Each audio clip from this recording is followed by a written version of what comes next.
Will the vaccine test pre-cruise get dropped soon? Your opinion. My opinion is no. Again, I don't know what your definition of soon is. Thank you for the super chat.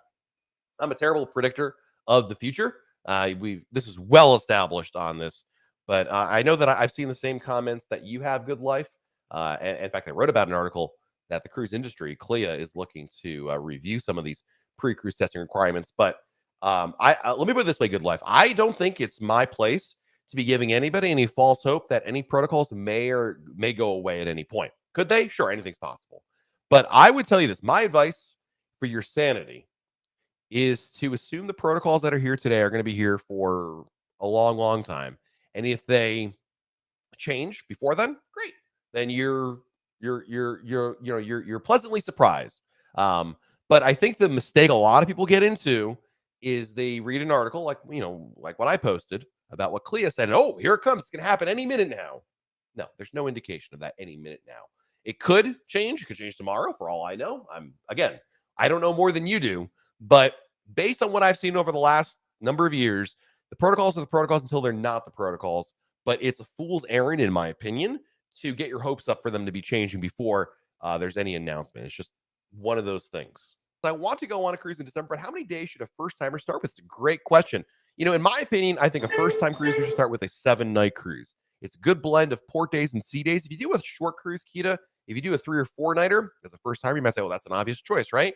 It's just over too quickly. You don't get the full experience. So I really think your best bet is to do a 7-night cruise. That way, you get a blend of port days and sea days. And in my opinion, you should book either a Quantum or an Oasis class ship. That way, you have the latest that Royal Caribbean has to offer. You're doing the right amount of days. I think it'll set you up for a really good experience overall. So that would be my recommendation. This will be our first cruise, and I'll watch all your videos about the drink package. Still confused to buy or not buy? That is the question. It's tough. You say your first cruise. I say don't buy it, Doc Rock. Here's what I would do. And I don't know how long if your cruise is 7 nights, here's what I would do instead. Don't buy it. Order your drinks as you see fit. As in like, I'd like to have a drink now, right? If you're finding yourself drinking easily for, I would say 5 or 6 drinks a day, if it's a 7-day cruise, you can buy the drink package all the way up to, I believe, as long as there's 4 days left in the cruise or 3 days left in the cruise, you can book the drink package. So, after like 2 days, if you're like, I really should have bought the drink package, go ahead and buy the drink package. They'll prorate you for the rest of the cruise. If you're on a short cruise, different story, obviously, you can't do that. But, I feel like a lot of first timers, you see all this information about the drink package. It seems like you're missing out by not getting it, but I'm here to tell you, you don't need to get it. It's something that I think a lot of people who cruise a lot partake in. But I think that as a first timer, unless you're already a party animal, but I feel like that because you're going back and forth on it, you're probably not that person. And so I think you'll be okay on that. So did you get COVID on a cruise? I'm not sure where I got it. There's no way to know about it. The CDC says you can contract anywhere between 2 and 12 days beforehand. So who knows? I really believe, Jason, in my heart of hearts, I either caught it in one of the ports we were visiting in Alaska, so off the ship, or in the airport or in the airplane, somewhere around there. Again, depends how long you believe it takes to matriculate is that a word?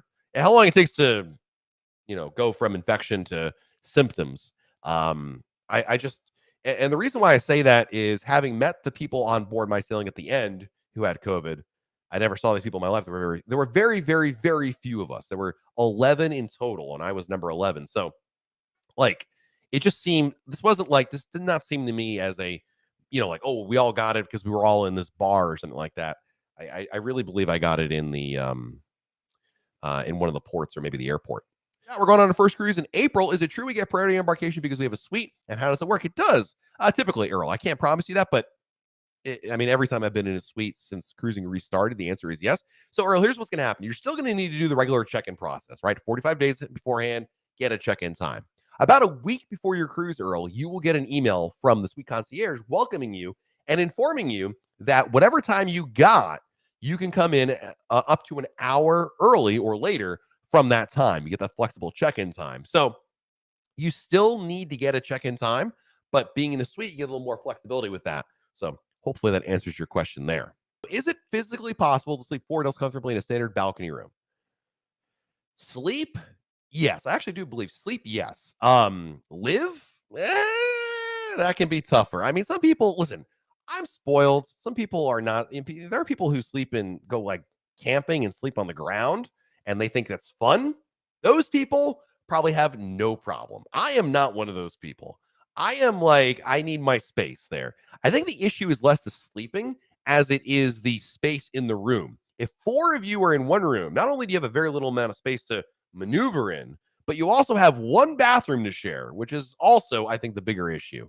So let me put it this way: have four adults shared one room and had a great cruise? Oh, yes, absolutely.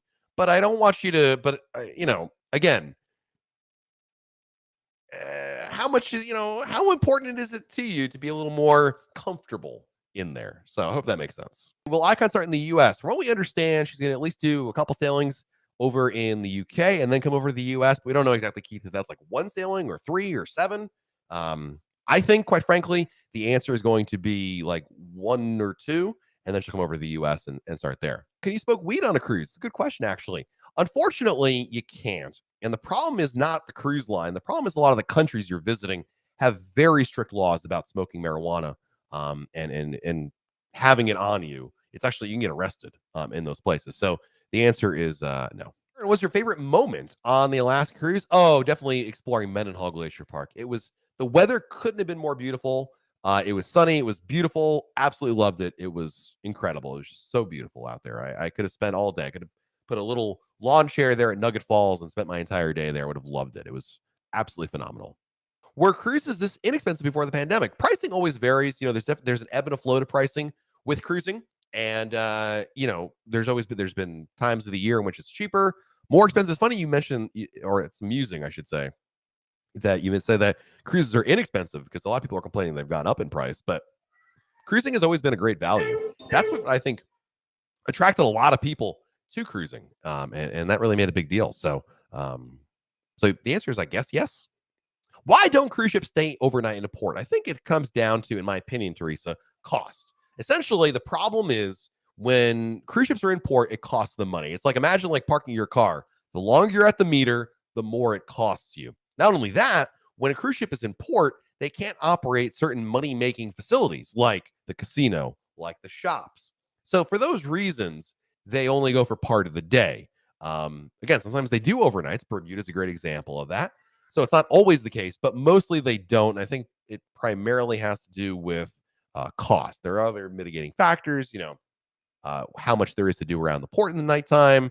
Also, I'd point out on that, generally speaking, Teresa, a lot of cruisers don't really want to get off the ship after, 5 or 6 o'clock. I'm not one of them. I enjoy the nightlife. I like to boogie. I enjoy going and exploring the cities at night. It's a different dimension to them. But a lot of cruisers typically will do the stuff in the daytime. And then once dinner rolls around, they're like, well, I'm going to go back to the ship for dinner and a show. And then they're done for the night. So, yeah. Did you wear your mask on the ship as you planned? Yeah, I did indeed. I wore them everywhere unless I was actively drinking or eating. Were the others wearing them? Not a lot. I would say, I don't know, maybe 10% of people were wearing them. Most people were not. And that's not what I expected, Susan. I thought it'd be me and a couple of people. It's a personal decision. I wore it, and I felt good about that. Again, I'll never know where I got the COVID from, and my wife, my kids never got it either. So who knows? But I don't fault you for thinking that way. That's exactly my thought. And Susan, had I not got COVID on Serenade or in Alaska, or wherever, would I be wearing my mask on Mariner? There would be situations in which I would be. I think ultimately, Susan, what it's going to boil down to is where the case numbers are on land as we get into next month, and hopefully we'll start to see the lull like we did after Omicron, and that might change my outlook on there. But let me tell you something, Susan. I would not fault you one bit for wearing a mask on board. It's not a bad idea. We're planning on going to Anthem of the Seas for our 50th anniversary. Are there any benefits to booking as a group, or should we just book individually? There's definitely benefits to booking as a group. Here's what I would do, Camille. Number one, I would contact a travel agent, and I would work with the travel agents. That way the travel agent can coordinate everybody's bookings, payments, and all that. But if you actually have 8 cabins, you can actually get money back. You can get, as the tour leader, if you were the tour leader, tour conductor technically is what it's called. You can qualify for certain benefits. So, yes, if you've got at least 8 cabins, I definitely would do that. And you got to all book with the same travel agent. That's the important thing. So, speak to a travel agent, let them know what you're trying to do, and they can help you out with that. What should you know about the President's Cruise? It is a President's Cruise is a giant party of people who love Royal Caribbean. It's going to be a who's who, a lot of pinnacles, a lot of top tier people, a lot of people who love Royal Caribbean, and it's going to be a lot of people who really, really love Royal Caribbean. So look for the events and activities on there. Definitely indulge and plan to spend a lot of time in the special activities just for that cruise. I would definitely spend a lot of time there. How do I dine with my friends in the main dining room? Link your reservations. So what you want to do, Tyler, is everybody link their reservations. So if you're all booked in with Royal Caribbean, call Royal Caribbean, give them their reservation number and the last name, and link the reservation with them. Have them do the same for you, and you should be dining at the same restaurant, at the same table, I should say, in the main dining room. It was great talking Royal Caribbean again with all of you guys. This hour flew by, and we'll do this again next Monday right here on YouTube. Until then, have a great week, everybody. Stay safe out there. Do something fun. That's important as well. And we'll talk again very soon right here on YouTube. Good night, everybody.